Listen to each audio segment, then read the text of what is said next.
Yeah, Duane, I was just wondering if a certain health condition that makes people have no recollection of the past, as they seem to be centered in the present, can this health condition be a good foundation for living in the East? Say to every dark cloud there's a silver lining. So what do you say about this condition where people seem to have no recollection of the past? They seem to live only in the present. Can we term it a good foundation?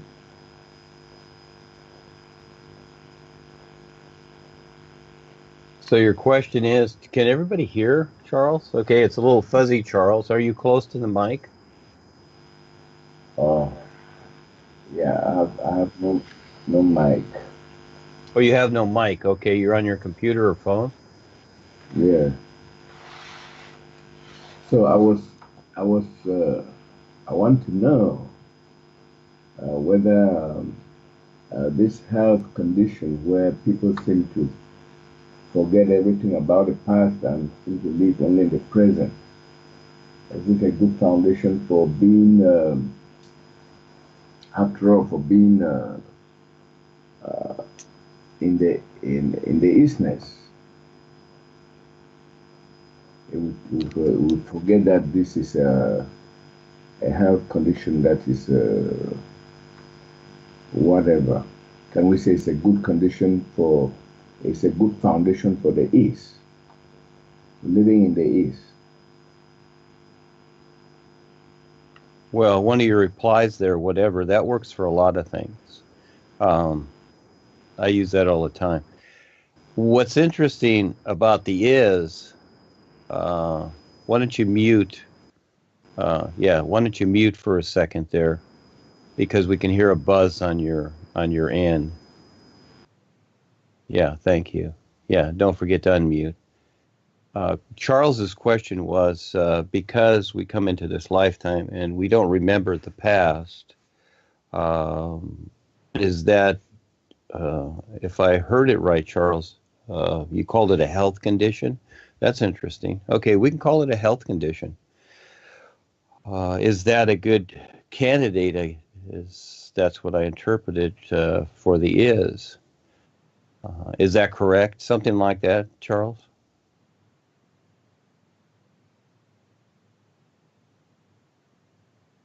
You have to unmute. Okay, don't. All right, I'll just assume that's the question.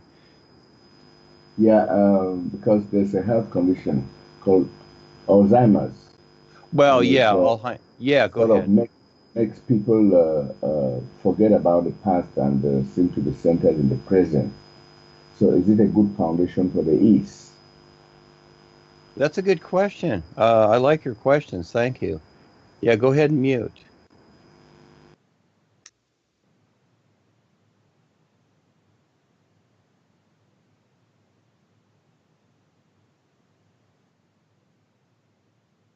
I'm on mute. Okay. I've been clicking too many times here. Yeah, Charles brought up Alzheimer's and also past lives. The forgetful condition. Yeah, as the body breaks down, like an old car, the parts start to wear out, certain parts of it, because The personal mind here and the brain, especially the brain, is a receiver, is what it is. And what's so cool about the isness is when you recognize it, it's always present. And so whether you remember the past or not is not important. It's not important at all because all life is an isness. What we look at as past, even present and future, aside from the real now life is, the isness, these are just ideas, is all. And so we can create any idea we want. We can relate to any idea we want. And for the most part, the world has, trained itself, you might say, to keep up what it created in the so-called past. And that's what we call tradition and other things, heritage, history, whatever. And yeah, and realistically, you're right, Charles. These are conditions. They actually are conditions. I like that. I'm going to write about that. That's a fun way to look at it. And just like Alzheimer's, there's no difference. You just simply forget because the machinery here is breaking down, so they call it Alzheimer's, because people just relate to their personal self only, so it becomes a condition. But actually, the whole world is a condition of how it looks at things, and especially what is taking place with agreed upon self-destruction of the place. It's really a big condition, but most people seem to think, oh, well, that's okay. You see? So, yes, is there a world doctor or a galactic doctor for the Earth? Well, yes, there is. That's the real guides and the all is. So it's up to the individual if they want to recognize the isness, which becomes the real cure for all. It's not that it's a miracle thing. That's an idea. It's a reality according to the individual and how they, again, this is where UP comes in, universal positioning, how they position themselves and decide to be so. So, yes, Charles, that's a very good question. Thank you for bringing that up. That's genius. Yes. Go ahead.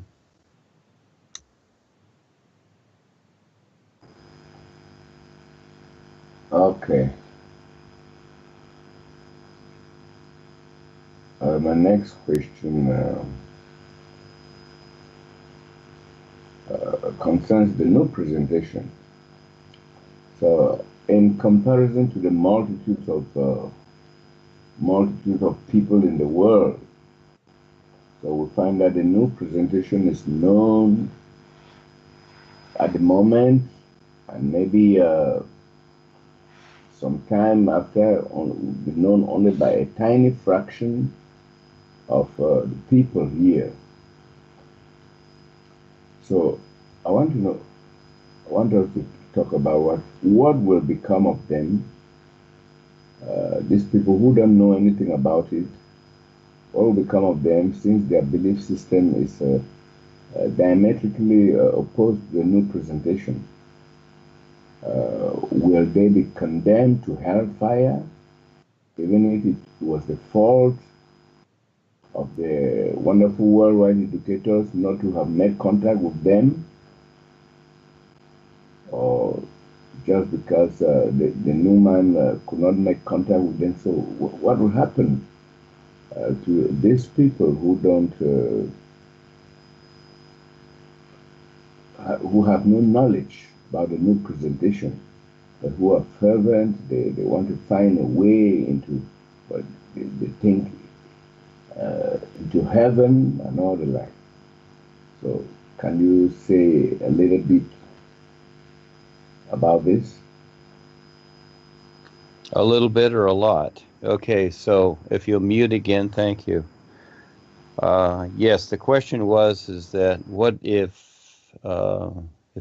everybody didn't hear it because I had to turn it up myself because of the buzzing. Charles has got a hard connection. He's got to go through a lot of filters to get to us. The idea is that what happens to people if they don't come across the new presentation, etc.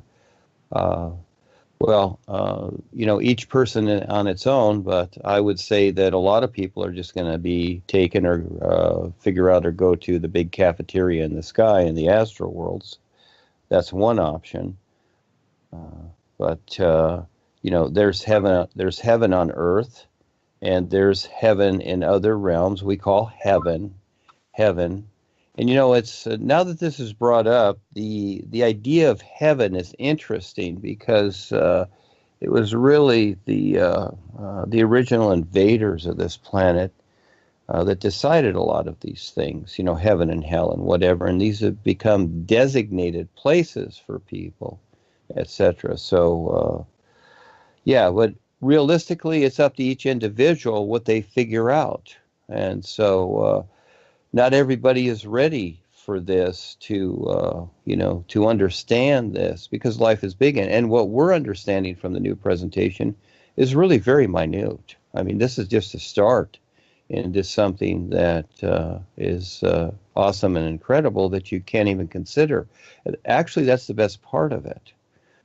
This is where the perceiving comes in. So, for those people that don't, uh, you know, many people are self-decided. A lot of people believe in things, so they're gonna kind of go where they're gonna kind of go. They've decided that it's like, well, I believe there's a heaven, and I'm going to go to this nice place and be with my family and whatever. See, again, it's really not about the belief. It's really about deciding. So everybody realistically in their own way, and then some people decide, well, I'm going to be 6 feet under. There's no such thing. Well, that's scary because, again, you're committing yourself to an idea. And yeah, there are people that are even conscious under the ground in their casket until they decide otherwise. So, it's very, very interesting. So each person decides accordingly. So what we're providing are options. And so even those that do the new you that don't even recognize that still don't recognize the is or the real universes, the guides are still there, so you just cling on to Reba and Paul and whatever, and the real guides, and they will be around. And little at a time, you can learn more. So again, at least you know now what's going on. But we all make decisions. It's all choice, is what it is. It's not about somebody's going to take us somewhere. Because we're in the whole of life, all of us are. We just simply wake up and recognize that, and then decide accordingly what position we wish to be in. So when you're in the one-dimensional state, it's the here from there idea, here from here to there. All right, so that's basically one-dimensional. So you're going to move somewhere, you're going to go somewhere in creation. The best thing about the is that you decide universally, you might say, to be anywhere. And this becomes the difference because it's an isness. You don't have to move from here to there. You simply recognize. But for the most part, the one-dimensional people, they're going to experience, and it's going to work in their consciousness that they've created from the here to there position, etc. And then for the most part, they'll probably come back because they have emotional attachments and probably a lot of karma and tap lines. So, but it's choice. It breaks down to choice, and they can choose differently, accordingly, except for those that have to go to the purgatories in the lower astral realm or something like that because of all the really nasty bad karma they've created. And there's going to be a lot this lifetime since what's going on. A lot of people are contributing, so they're going to have to deal with it. So yes, more later. Charles, go ahead.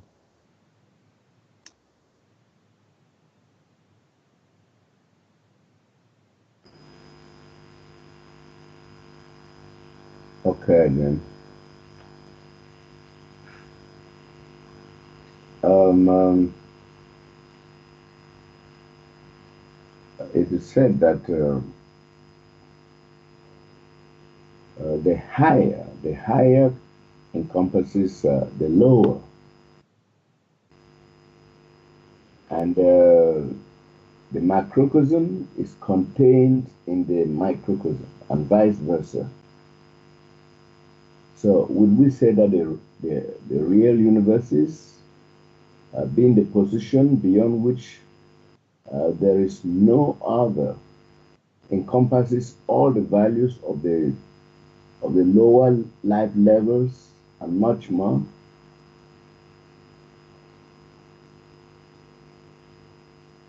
Okay, it's the old saying, so above, so below. Okay. The Yeah. so-called higher and lower. Anytime you use opposites, black, white, up, down, left, right. Okay, this is in creation. Okay, because of the new nowness, because I brought this forward and recognized this and brought this forward, this new nowness, and because of what it is and what I've decided it to be, and life has backed me along with the boys. Okay, so this is where the real universes finally became evident. Even though Paul did the God worlds, yes, they do exist, but it's become more evident than ever. And so, still, you'll notice that uh, the corporation and others and many others, they're still doing the higher and lower thing. Okay, and so that does not coagulate, you might say. That does not parallel universal positioning. No. And so people do have experiences most of the time. They're going after experiences. But higher and lower is within creation. So anytime you refer to that, I don't care how good you make it sound, it's still in creation because life's an isness. That's the new nowness. So there is a definite difference, and that is also how things are referred to, because the is, you might say, in a way, is not the same as it was, even though it is in the isness. Okay, so we're using words here to describe because it is always new now. So in the very moments it will say in history anywhere or in Paul's day, whatever, the isness is always is, but it's new now. It's not the same. You see? And so this is just how it is. It's always new because it's alive.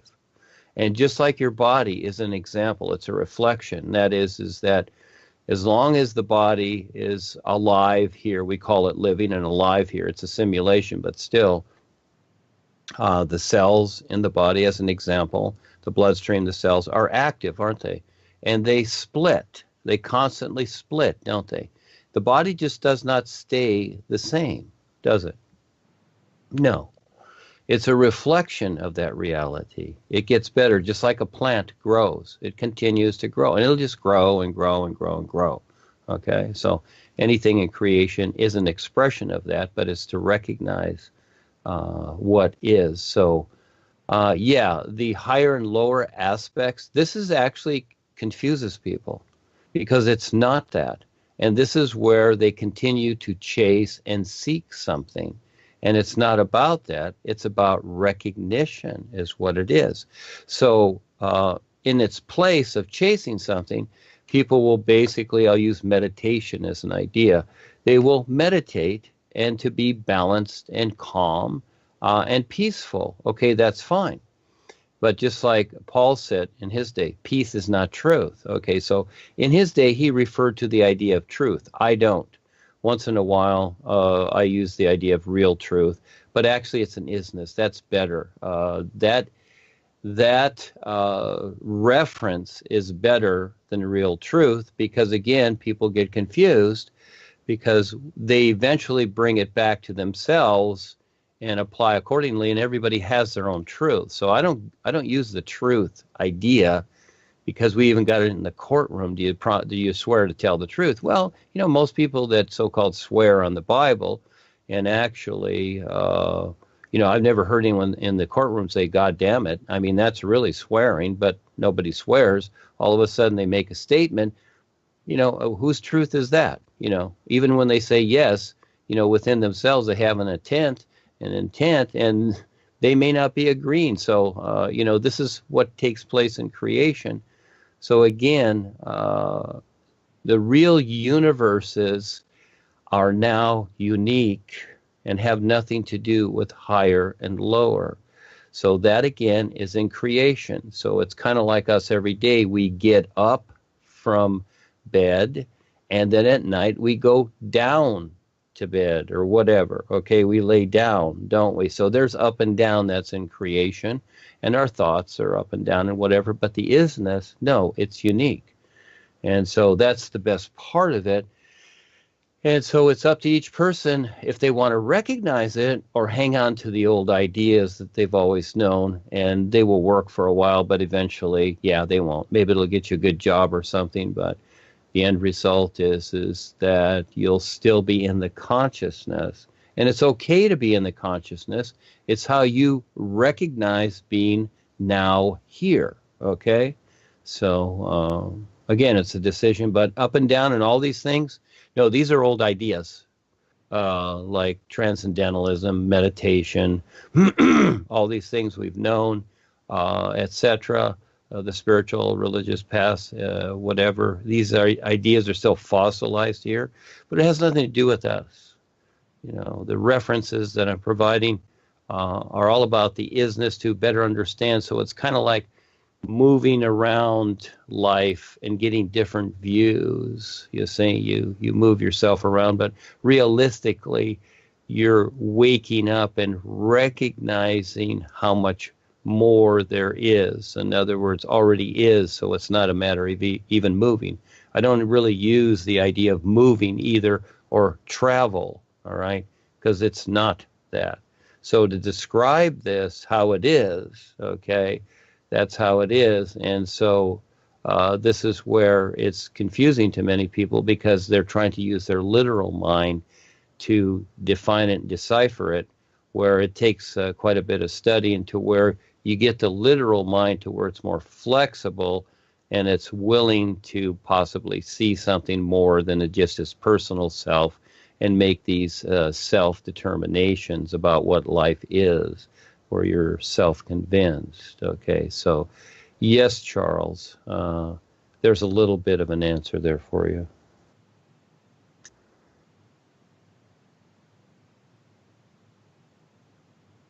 Okay, Duane, thank you. Since, as you say, everything is influenced by this higher, lower thing, and it's very difficult for us to forget about it, you know. So they keep talking about it in many guises. Well, let's hope that one will outgrow it. Let me say something here real fast. Here's the idea. It's not that you get rid of anything. A better way to view it, it's a choice, is to be objective about it. So you can try something like imagine a person that has all your attitudes, as an example. Okay, you can imagine an invisible friend if you want, and that invisible friend that you've created, doesn't really matter because people create ideas, the same thing, has all your attitudes, and then you simply view yourself, your personal self, with these attitudes. So it's not a matter of getting rid of them, it's a matter of you decide to sort them out or have them or not. So the idea here is that we simply learn to objectively view them and decide to have them or not. That's all. When they're personal, it's a toughie, but when you become objective about them, then eventually you figure them out, just like anything else, just like a math problem. You see, that's one way to do it.